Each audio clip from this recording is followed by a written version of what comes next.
The JSE All-Share Index remains somewhat flat, hovering at one-month lows at around 77,200 points. This as investors continue to monitor the local election. Yesterday, the All-Share Index dropped nearly 2% to close at 77,162 points as traders continue to monitor the local elections while also assessing the latest monetary policy decision.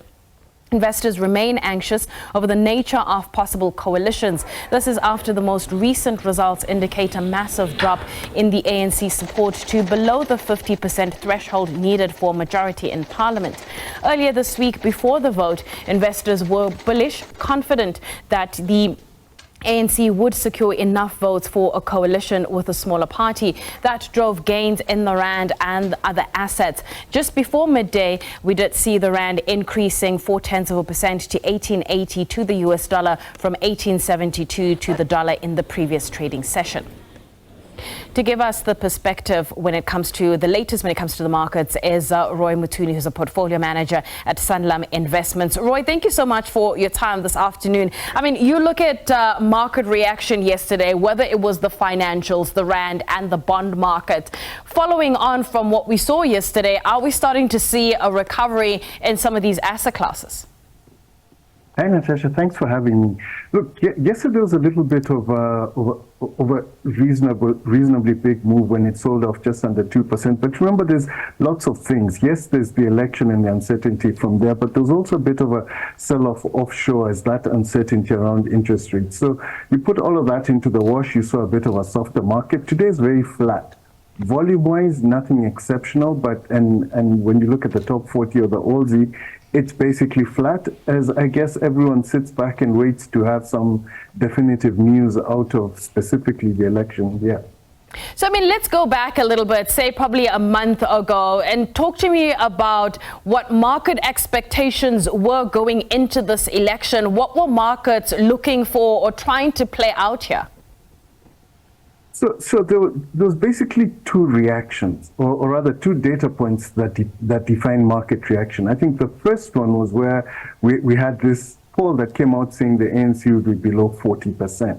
And out of that, there was all that conjecture about what sort of coalition and everything.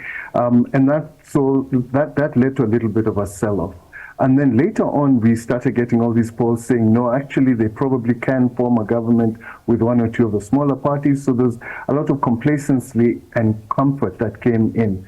I think what you're seeing now is something in between. It's not clear what sort of final result will be or what the reaction is. So I think investors are basically stepping back and waiting for the political environment to resolve itself before taking an absolute view. All right, so we've had a look at what's happening from the market side when it comes to the local election. Let's look at things globally. What's your assessment of global market sentiment? Look, the feeling there is that the optimism around rate cuts or imminent rate cuts is all but done. Literally, I think when you look across, whether it is specifically in the US, is that the first rate cut has probably been pushed out till late in the year, and investors are slowly coming to acknowledge that. I think on the positive side, earnings have actually been quite strong, specifically from the big tech companies, but also from your average company following recent reporting periods. So investors may be a little bit disappointed that interest rate cuts are not coming yet, but they're living in the comfort that earnings growth is strong enough to keep economic growth moving. There clearly is at the back of their minds that the economy could start slowing down, and maybe the Fed misses its opportunity to cut rates. But I think we're at that halfway point where earnings are offsetting the worry about interest rates. So you can see a bit of volatility, the tech stocks still growing. And now what we're all looking at is whether the UK and Europe do go ahead of the Fed. Speaking of earnings, I mean, locally, all focus is on elections, yet there are analysts like yourselves who are still paying attention to company results. And this morning, we got results coming out of Dis-Chem and Lewis. Let's talk about Dis-Chem. Was there anything notable that stood out for you? Look, it was interesting that they actually managed to maintain their cost base at below inflation or around inflationary levels. And on an outlook perspective, they're still committed to their big expansion, opening outlets pretty much everywhere in the country. So good as she goes, quite positive. I think the market will like that. Let's talk Woolworths briefly. Was that market reaction justified, and given what we got out of that trading statement? So there was a few moving parts there. So I think the headline was earnings will be down something like 20%. But remember, in the base was the disposals that came through last year and the profit on disposals. So when you adjust it, I would say maybe 16% of that 20% was those.